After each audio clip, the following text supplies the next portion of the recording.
How to edit your listings on Depop. Hello everyone and welcome to Tech Talks. If you have already posted your listing on Depop and you have to edit some information, all you need to do is follow these few simple steps. So first thing first, open your Depop app. Now here on bottom of your screen, you will find different options. So tap on My Depop located on bottom right hand side of your screen. And here you will find all your listings. So tap on the item that you want to edit. And here on middle of your screen, you will find this option Edit Listing. So tap on it. And here you will find all the information about the listing that you have posted. So simply tap on anything that you want to edit. You can remove the photos and add more.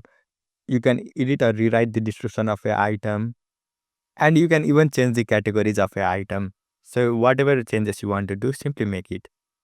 You can also change the price of the item if you want.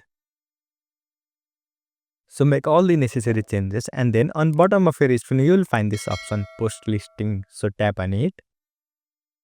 And once you do that, your product information will be successfully changed. So this is how you can edit listing on Depop once posted.